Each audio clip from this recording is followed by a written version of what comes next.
你是想要我们的微信吗？闻言我也不生气，心里暗想一帮小萝卜头而已，年纪连自己的零头都不够，懒得计较。我一本正经的推销起来。你们要买平安符吗？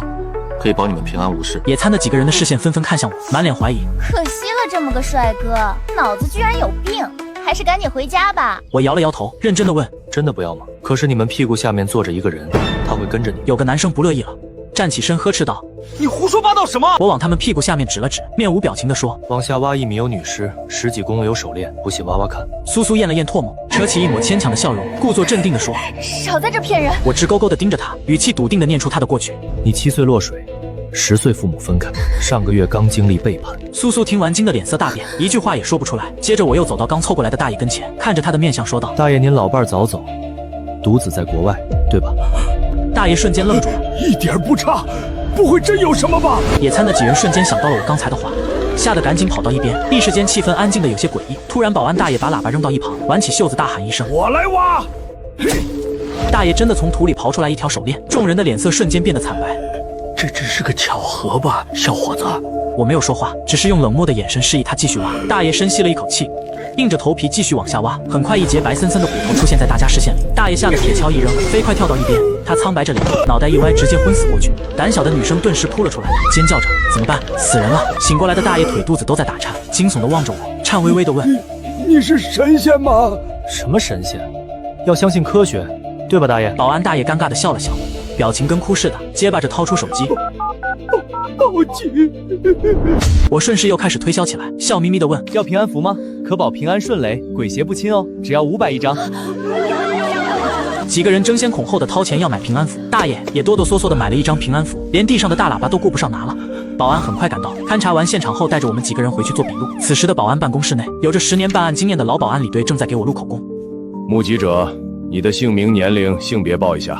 我坦然的回答：虽然大概1000岁了，不过我可男可女，看你需要。李队怀疑自己听错了，抬起头瞪大眼睛问：啥玩意儿？我认真的重复了一遍：我男女都可以，便看你需要。李队脸色一沉，严肃的警告我：我提醒你一下，妨碍公务处200到500元罚款，并处5到10日拘留，情节严重的可追究刑事责任。所以请你如实回答我的问题。我委屈地摊了摊手：我说的都是实话呀，要是男的不行，我给你变个女的。李队一阵无语，叹了口气，扭头在记录表上重重的写了个男字，紧接着追问：你怎么知道那里埋着尸体呢？我理所当然的回答：我算出来的呀。李队眉头皱了又皱，感觉自己的耐心快要耗没了，拔高音量反问：算出来的？我认真点头，肯定的说道：对，算出来的。李队怀疑的看了我一眼，本能觉得我在胡说八道，可是他看过其他人的口供，确实跟我说的一模一样。李队忍不住又打量了我一眼，心里琢磨着自己办案多年，什么样的人都见过，知道人不可貌相，但是一个年轻的小伙子会算命，这谁信啊？压下心底的疑虑，李队再次深吸一口气，露出一个和蔼的微笑，提醒道：顾先生，妨碍司法办案是要判刑的。没等他说完，我歪着头看着他的面相，冷不丁冒出一句：恭喜你，你要当爸爸了。李队一愣，傻眼了。啥？你老婆怀孕了，是双胞胎。李队下意识的反驳：怎么可能？话音未落，他桌上的电话铃声骤然响起。李队拿起手机，发现是自己媳妇打来的。接通电话后没听两句，李队整张脸都笑成了一朵花，激动的手脚都在发抖，高兴的嘴都咧到了耳朵根。媳妇在电话里说她怀孕了，挂断电话，李队咧着嘴直笑，对着办公室的同事宣布：我媳妇说是刚去医院检查，怀了双胞胎2个月了，太好了！恭喜恭喜恭喜李队！办公室里的几人闻言连忙上前道贺。李队瞄到一旁的我，赶紧摆摆手让大家安静下来。我没理他，反而转头看向旁边另一个年轻保安，笃定的说道：赵宇，你妈去超市抢车架鸡蛋，扭伤了脚，对吧？赵宇一愣，随即点头如捣蒜。对啊，是昨天抢鸡蛋的时候扭了脚。此时一个叫张婷的女保安满眼好奇的凑过来，面带微笑的问道：算得挺准的，你看看我能有什么事儿？我瞥了他一眼：你有挺严重的宫寒，每次来月事都会痛不欲生。说着，我拿下身上的小挎包放到桌上，拉开拉链。算你运气好遇到我了，我刚好有治这个的符。张婷错愕地点头，如捣蒜，心里暗惊。没错，那几天确实是我最难受的时候。中医西医都看过了，医生都说只能慢慢调理，药吃了一大堆，可总不见好。我打开巴掌大的布包，一样一样往外拿东西。随着我拿出的物件越来越多，众人的眼睛越瞪越大，嘴巴张得溜圆。一沓现金，一堆叠成三角形的符咒，空白的黄符纸，朱砂，一支劈叉的毛笔，甚至还有香蕉和苹果，杂物很快摆满了一大桌子。看我还在往外掏，办公室里的所有人彻底惊呆了，全都围了过来，像看外星人一样盯着我。有人小声惊呼：那个巴掌大的布包是怎么装下这么多东西的？不可能，绝对不可能，这太不科学了！终于，我从里面找出一个叠成三角的符纸，递给张婷，嘱咐道：“这是暖宫符，你贴在小腹上，差不多1个月就能根治。”张婷愣愣地看着符纸，没有立刻接。办公室里静悄悄的，空气好像都静止了。半晌，李队率先从震惊中回神，眼睛在我和小布包上来回打转，到底没忍住开口问道：“你这个包看起来也不大，怎么能装这么多东西？”他的话刺激着大家的神经。我从包里扯出一张黄纸，挥了挥解释道：“我的包里贴着收纳符啊，就是这个，只要把它贴在包包里，就可以装比实际多几百倍的东西。”办公室里的几人不敢置信地看着我，心里掀起惊涛骇浪。一张纸居然这么厉害，这是现实版的神话吗？好不容易回过神来的张婷，急忙双手接过符纸，激动地道谢：“谢谢，真的，我都不知道怎么谢你好了。”我伸出手理直气壮地说：“不用客气，给钱就行，5包快。”张婷愣了一下，随后爽快地掏出手机扫码付了钱。我笑弯了眼，揣好钱，手脚麻利地把满桌的东西全都收回小包里。收好符纸的张婷两眼放光地看着我，嘴里还不忘自我催眠般地嘀咕着：“要相信科学，杜绝封建迷信，不绝封建迷信。”李队用力搓了2把脸，强迫自己回归正题：“凶手是谁？你能算出来吗？或者你还能算出什么线索？”我歪着头搓了搓手指反问：“给钱吗？”李队深吸一口气，咬牙切齿地吐出2个字：“给钱。”得到了肯定的回答，我顿时眉开眼笑。给我死者的生辰八字，我可以试试。李队无奈地摊开手：“这没有，我要是知道他的生辰八字，我不就知道他是谁了吗？”这样啊，那你们着急吗？不着急就改天。李队赶紧说道：“当然着急，这件案子领导很重视，限期1周内破案。可是目前知道的线索少之又少，只知道死者是女性，年纪在25岁左右，生前受过极其严重的非人虐待，身体多处骨折受损，死亡时间大概在5年前。时间不等人，你有什么办法尽管说。”我悠悠地叹了口气，提议道：“这样的话，那就只有一个办法了。我可以唤出死者的有魂，你们自己问他，好吗？”李队的表情瞬间僵住了，差点咬到舌头。啥玩意儿？小伙子居然让我们去问鬼！他咽了口唾沫。我可能没听清楚，你可以再说一遍吗？我说，如果死者还没投胎的话，我可以把他找出来。有什么事你们自己问他。李队扭头看看一脸震惊的同事赵宇，小声确认道：“他刚才是说让我们去问鬼吗？”赵宇重重地点头，肯定地回答：“是的，李队，您没听错。”李队再次看向我的眼神，多了几分说不清道不明的怪异。走吧，跟我去公园。李队沉默了半天，终于艰难地下定决心，一咬牙说道：“好，我们跟你去。”我微笑着伸出手，笑眯眯地报价：“出外勤1000块，我总不能白帮你们吧？”李队咬咬牙，心痛地点头：“好。”说完，自己掏腰包转给了我1000。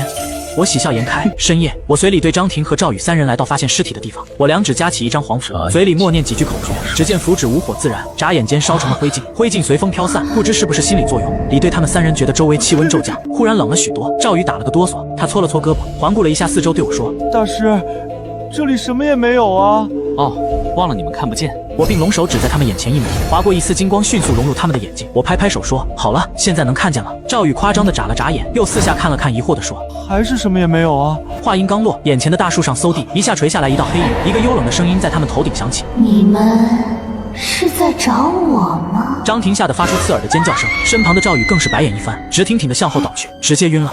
我掏了掏被震得嗡嗡响的耳朵，看着地上的赵宇无语地摇摇头：“真没用。”李队办案无数，自认心理素质超强，但此时也是头皮发麻，四肢僵硬地定在原地。我仰头看向树上的女鬼，冷声命令：“你下来，我们有话问你。”女鬼直觉上感到我极其危险，飘下树后离我们远远的，根本不敢靠近。她用那双空洞的眼睛疑惑又恐惧地看着李队：“你们不是有话要问吗？赶紧问啊！”李队硬着头皮上前一步，咽了口唾沫说道：“我是市刑警队的，正在追查你的命案，所以希望你能告诉我们你是谁，杀你的凶手是谁，帮我们提供线索。”女鬼听到这话，茫然的自言自语，努力地回忆着生前的事情。随着回忆，她身上的黑气越来越浓，表情也变得极度狰狞，发疯般的嘶吼。李队和张婷被这股阴森的煞气吓得连连后退几步。我眉头一皱，抬手隔空一个巴掌甩过去，清脆的响声过后，女鬼身上的黑气立马被打散了大半。她哆哆嗦嗦地低头站着，再也不敢看我。老实点儿，问你什么你就说什么，再不老实，我打得你魂飞魄散。女鬼吓得一哆嗦，瑟瑟发抖。李队深吸一口气，擦了擦冷汗，说：“你们先在这儿守着。我看还是我来问吧，你是谁？怎么死的？杀你的凶手是谁？”凶手是个男人，我不认识他，不知道他是谁。不认识？那是劫财劫色，或者是寻仇？都不是，那人就是个彻头彻尾的魔鬼。眼看女鬼情绪激动，黑气又要暴涨，我屈指一弹，一道金光打入女鬼体内，那股暴躁的黑气瞬间消散得无影无踪。李队见女鬼情绪缓和下来，才放缓语气继续安抚：姑娘，你把事情详细的告诉我，我们一定会抓住凶手，将他绳之以法，还你一个公道。女鬼娓娓道来：我叫李娟，死的那年才20岁，因为家里穷，高中毕业后我就一个人跑到这里来打工。那天晚上我下了夜班，走到一个小巷的时候，突然被人从后面捂住口鼻。等我醒来，就已经被锁在一个暗无天日的房间里了。他极其残忍地折磨我，让我痛不欲生。我越痛苦，他就越高兴；我喊叫声越惨，他就越兴奋。我苦苦地哀求他，求他放过我。我承诺可以把我这几年攒的钱全都给他，向他保证绝对不会报警。可是他根本不理我，他每天变着花样虐待我。我不知道昏死过多少次，每次都被他硬生痛醒。那段日子，我就像活在地狱里一般。听着他的气诉，李队和张婷久久不能平静，心里燃起怒火。李队想了想，抓住重点问道：那这期间，你有见过他的真实面貌吗？女鬼声音哽咽地回答：他每次来都戴着个可怕的魔鬼面具，我也不知道他长什么样，我只知道他身形很瘦，身高有1.7米，他的左胳膊上有个伤疤，像是烟头烫的。还有一次他出门接电话，我隐约听见他说他叫吴天。刚被张婷掐人中醒过来的赵宇听到这个名字，惊恐地瞪大眼睛惊呼：你说他叫吴天？不会是我那个远房表哥吴天吧？张婷忍不住打趣道：这么巧，你表哥不会就是那个变态杀手吧？赵宇觉得难以置信：不会吧？哪有这么巧的事儿？这最简单了，你有你表哥的照片吧？拿出来我看看，就知道是不是他了。赵宇手忙脚乱地拿出手机开始翻找相册，很快搜出了一张吴天的生活照递给我。我只看了一眼便转头语气肯定地对李队说：去抓他吧，他身上可不止一条人命，至少杀了5个人。他家地下室里有个暗室，现在里面就关着一个受害者，去晚了那人就没命了。众人听到这话震惊不已，倒吸一口凉气。我摸了摸下巴，好心提议道：我还可以帮你们给他下个真话符，这样连审讯的口供都有了。不过嘛，这是要单独收费的，给500块就行。小赵，给钱！李队，为什么是我给钱？我刚来局里第1天上班，连工资都没发过呢。哼，那嫌疑人是你表哥，这钱自然是你出，就当大义灭亲了。赵宇嘴角直抽抽，心里暗骂自己多嘴。干嘛要说是自己表哥？直接说以前在网上见过不就行了？怎么这么巧？你是不是算准了我身上刚好有500块钱？那是自然，多了你也没有啊。收好钱后，我转身看向女鬼李娟，温和地说：你先跟我走吧，等你的案子结了，怨气消散，我再送你去投胎。女鬼原本满腔恨意怨念不消，所以一直徘徊在世间无法入轮回。好，我听大师的。我从包里拿出一个油润光泽的小葫芦，这小葫芦是我在地摊上淘来的，自己刻了符咒。我拔开葫芦塞，默念了几句口诀，女鬼随即化作一阵黑烟，乖乖钻进了葫芦里。李队3人齐刷刷地盯着我手里的葫芦，这简直跟看玄幻电影一样，这辈子都不想再经历第2次了。呼叫支援，所有人立刻直奔吴天家，快！吴天家住在城郊的高档别墅区，是一栋独门独院的别墅。此时穿着睡衣的吴天打开门，看着门口全副武装的一群保安，神色有些不悦，尤其是看到人群后方自己那个二愣子表弟赵宇，脸上更是写满了嫌弃。赵宇，你怎么来了？你们大半夜的这是要干什么？李队上前一步，出示了保安证，冷冷地说道：你好，我是刑警队李建国，有件命案想找你了解一下情况，方便进去谈谈吗？吴天眼底闪过一丝不易察觉的慌乱，但脸色依旧强装平静，侧开身子假笑道：当然可以，我可是遵纪守法的好市民，配合办案是我应该做的，请进。我慢悠悠地走在队伍的最后，在吴天转身往里走的一瞬间，我悄无声息地将指尖的真话符弹在了他的后背上，符咒化作一道流光，迅速融进了他的身体。我朝李队点点头，李队心领神会，他从证物袋里拿出命案现场发现的那条手链，举到吴天面前，厉声询问道：吴先生，你见过这条手链吗？吴天本想毫不犹豫地否认，可嘴里说出的话连他自己都震惊了，他不受控制地脱口而出：当然见过，我杀的第1个女人就戴着条一模一样的手链，我天天看着她在地下室惨叫，足足看了1个月，怎么会不认识？话音刚落，吴天的脸刷的一下全白了，他惊恐地死捂着自己的嘴，拼命摇头，眼神里满是绝望。他在心里疯狂咆哮：这不是我要说的话！他本想说自己没见过，可是嘴巴就像有了自己的意识，不受控制地把心底的秘密全道了出来。随行的保安们震惊地倒吸一口凉气，不敢相信自己的耳朵。他们看向吴天的眼神充满了古怪和不可思议，心里都在想：真是活久见了，办案这么多年，还从没见过有哪个连环凶手这么肆无忌惮、迫不及待地承认自己杀人的。这是脑子被驴踢了吗？李队面色凝重，死死盯着他质问：吴先生，才说你杀了人。吴天双手死命捂着嘴，试图用蛮力阻拦自己继续说话，可是不管怎么用力都无济于事，声音还是从指缝间清晰地传了出来。对啊，我是杀了人，还不止杀了一个。我是个网文作家，后来灵感枯竭了，为了写出爆款作品，我专门找落单的外地人下手，把他们迷晕后锁到地下室，绑住手脚，狠狠地折磨他们。他们极度的痛苦和惨叫给了我无穷的创作灵感。我写出来的书一本接一本的爆红，名利双收。现在所有人见到我都要尊称我一声老师。我的座右铭是：钱没了可以再赚，要是良心没了可以赚得更多。我还把这句话印成书签卖给粉丝呢。哦，对了，现在我地下室里还关着一个没死透的。立刻搜查地下室，快呼叫救护车！几名保安暴力破开了地下室的暗门，从里面抬出了一个浑身是血、奄奄一息的受害者，立刻呼叫救护车送往医院抢救。之后的案情进展得异常顺利，被抓回保安室的吴天非常配合保安队，真正做到了有问必答，知无不言。这件变态凶残的连环杀人案件一朝告破，立马在社会上引起了轩然大波，直冲各大新闻头条。我告别了李队等人，直奔热闹的小吃街，打算在那大吃一顿，好好犒劳自己。走在街上，一个穿着青蛙玩偶服的年轻人拎着一堆充气小青蛙引起了我的注意。我停下脚步打量着他，这人身上的霉运浓郁的简直要化成实质，隔着老远都能看见一团黑气罩在他头顶。这是哪来的倒霉蛋啊？日行一善，既然遇上了，那就顺手帮一把吧。我走上前拍了拍青蛙的肩膀，兄弟，你最近是不是挺倒霉啊？看相算卦，一卦500，不准不要钱。青蛙玩偶转过身，摘下头套，露出一张疲惫的大学生面孔。他一愣，撇了撇嘴，没好气地说：“大哥，都21世纪了，还玩装神弄鬼这一套，快走开，别耽误我观察城管。”我双手抱臂，不紧不慢地继续念叨：“你走在路上好好的，一辆汽车突然失控，直冲着你开了过来。幸好你躲得快，要不就没命了。前天晚上你发传单的时候，路边的广告牌毫无预兆地掉下来，差点没砸死。大前天你就是在墙边靠了靠休息，那面实心墙居然就塌了，碎砖直接给你脑袋开了跑。”我的话让眼前的年轻人浑身一震，他呆呆地看着我，活像见鬼了一样的表情，结结巴巴地问你怎么知道的这么清楚？我嘿嘿一笑，看相算卦，一卦500，不准不要钱。我算。大学生没有丝毫犹豫，立刻掏出手机扫码付钱，仿佛抓住了救命稻草。我满意的收好钱，看着他的眼睛提示道：“你仔细想想，半年前有没有发生过什么特别的事？”大学生皱着眉头想了半天，才慢慢回忆起来。半年前，我妈生了一场大病，花了不少钱，家里经济一下子变得挺紧张。我朋友赵贺帮我找了个房屋租赁的销售兼职。我白天在学校上课，晚上跑业务。由于我干起活来比牛马还拼，谈成了不少单子，1个月就拿了7、8千块钱提成，老板更是对我赞赏有加。第2个月月初的时候，公司组织部门聚餐，老板当着所有人的面给我发了厚厚的奖金，说是以此激励大家。说到这，他顿了顿，脸色变得有些难看。好像就是那场聚餐之后，我就变得特别倒霉了，简直就跟撞邪了似的，什么倒霉事都能遇上。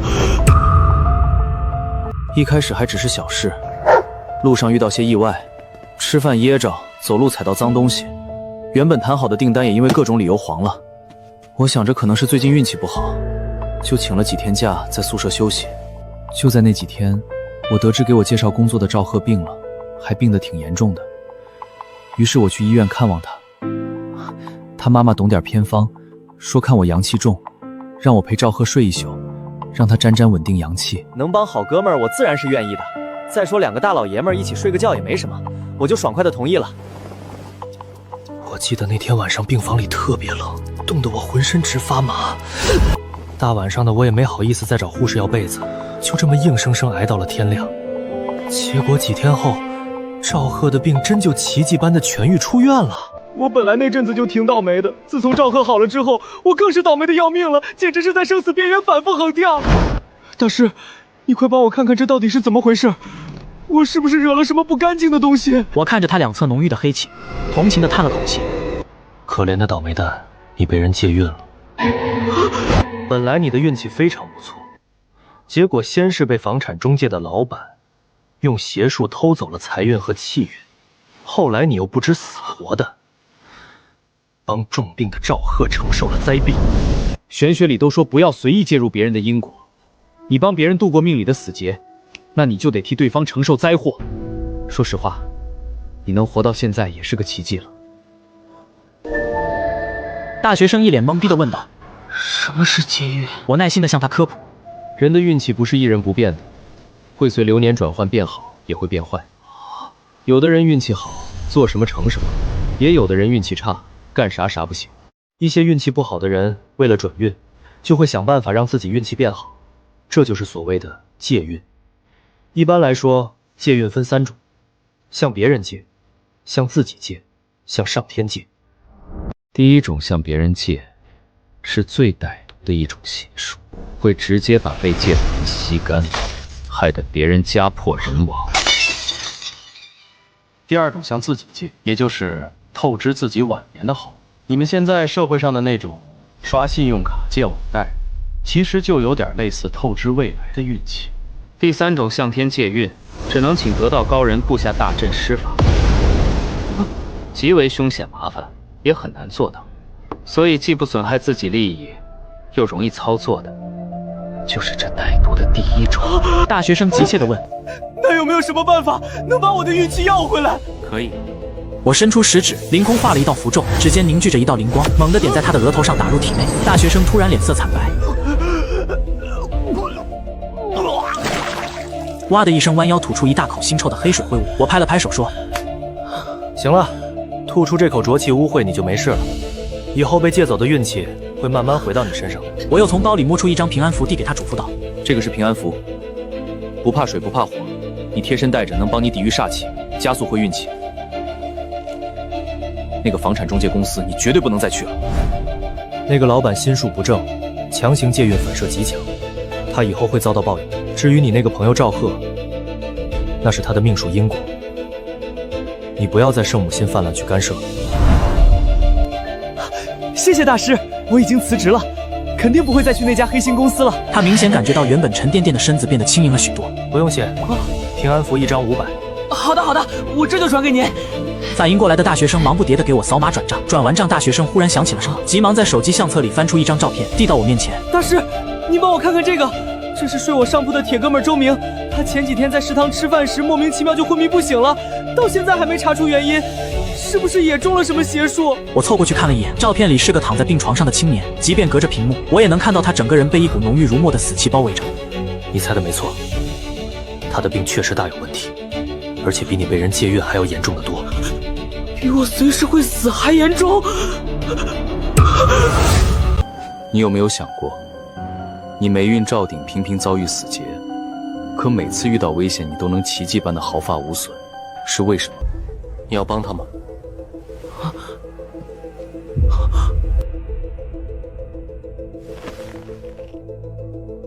他是我最好的朋友，我们从小光屁股一起，同学兼室友，简直形影不离。他有事，我一定要帮忙。那你知道他最近碰见过什么特别的事情？去过什么阴气重的地方，或者接触过什么古怪的人吗？大学生挠了挠头，仔细回想，我不记得有什么特别的事儿啊。他要是有什么新鲜事儿，肯定第一时间跟我八卦。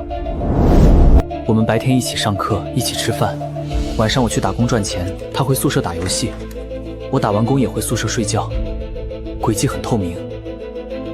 我实在想不起有什么异常。前一刻还在跟我抢红烧肉，下一秒直接就趴桌上了。我眉头一蹙，事情没那么简单。方便让我看一下你们宿舍吗？我不进去，你用手机开个视频让我看看环境就行。方便，我这就回宿舍。名叫顾北的大学生连忙脱下厚重的玩偶服，把平安符珍重地揣进贴身口袋里，拍了2下，确认放好后，收拾东西准备往学校赶。看着他的背影，我突然开口问：顾北，你有没有想过，你霉运照顶，频频遭遇死劫，可每次遇到危险，你都能奇迹般的毫发无损，是为什么？顾北停下脚步，不明所以地回头问：为什么？难道是因为我命硬，老天爷要收我比较费劲？我笑着摇了摇头，意味深长地说：当然不是。当然不是，是因为一直有人在暗中保护你。顾北惊讶地张大嘴：保护我？是谁？那我可得好好谢谢他。我笑得神秘莫测：时机未到，以后再告诉你。先去宿舍办正事吧。顾北离开后，我看着一直默默跟在他身后的一位白发苍苍的慈祥老奶奶，鬼魂微笑着对他点了点头。放心吧，他是个善良的好孩子，不会有事的。跟我走吧。老奶奶感激地微笑着向我鞠了一躬，化作一缕清风消散。顾北一路狂奔回到宿舍，马上拿出手机跟我拨通了视频通话。他在视频那头气喘吁吁地说：“大师，宿舍其他同学都不在，估计是出去陪女朋友了。镜头里这个上铺就是我好哥们周明的床位，您看看有什么问题？”我紧盯着屏幕，眉头紧锁。在我的视野里，那个床铺上盘踞着一股浓重粘稠的煞气，仔细分辨，甚至还能看到残留的我画的平安符咒，抗击过煞气的痕迹。顾北看我神色不对劲，慌忙后退了几步。周明是不是真的出大事了？可别吓我！你一定要救救他！周明是我的铁哥们，你一定要救救他！顾北，你先别急，把他出事当天的细节原原版版说给我听听。顾北咽了口唾沫，回忆道：1个星期前，我们一起去2食堂吃午饭，他刚吃了一口菜，吧唧一下就脸朝下趴桌子上了。当时可把我们吓坏了，还以为是食堂饭菜里有毒呢。我们急忙拨打120把他送去医院。可从那以后，他就一直处于深度昏迷状态，生命体征越来越微弱。医院里所有的专家仪器都上了，就是查不出是什么毛病。大师，要怎么才能救他？您说需要准备什么，我一定照做。就算我做不到，他那有钱的爸妈也一定能办到。他的情况比较特殊，隔着屏幕看不透，我必须要亲自见到本人才行。顾北立刻接话：“这好办，他就在市中心医院，我现在就带你去。您在小吃街等着，我马上骑小电驴过去接你。”不一会儿，我就坐着顾北漏风的小电驴来到了医院的 VIP 病房区。顾北一边走一边向我保证：“大师，一会儿见到周明的爸妈，要多少钱您尽管开口。他爸妈做生意的特有钱，只要能救醒儿子，保证要多少给多少。”我瞥了他一眼，淡淡的问：“他爸妈平时对你好吗？”顾北不明所以，理所当然的点头：“好啊，叔叔阿姨对我跟对亲儿子似的，每次来学校看周明都会给我带一堆好吃的，没得说。”我翻了个白眼，在心里暗叹：有你这么个心甘情愿当牛做马还不求回报的好大儿，真是他们老周家的福气啊！周明住的是高档的单人病房，推开门，周明的母亲徐丽正眼眶通红地握着儿子的手，低声啜泣。丈夫周强在一旁揽着她的肩膀，轻声安慰。听见有人进来，徐丽赶紧抹了把眼泪，以为是儿子的其他同学，两口子也没多想。周强神情憔悴地勉强挤出一丝笑容：“小北啊，这么晚你怎么跑来了？这位是你们同学吧？”顾北赶忙把拉到身前，隆重介绍道：“周叔叔，这位是我专门请来的苏大师，他可厉害了，只看照片就一眼瞧出周明的病有蹊跷，所以我赶紧带他来看看。”周氏夫妇打量着我，见我一副大学生模样的青涩面孔，只当是两个不知天高地厚的年轻人在胡闹，但出于教养，他们没相信也没立刻翻脸感人。周强无奈地叹了口气，温和地劝道：“小北，我知道你和周明关系铁，你的心意叔叔领了，大晚上的外面也不安全，你们就别折腾了，赶紧回学校休息吧。”就在这时，病房门被猛地推开，一个精神矍铄的老头快步走了进来。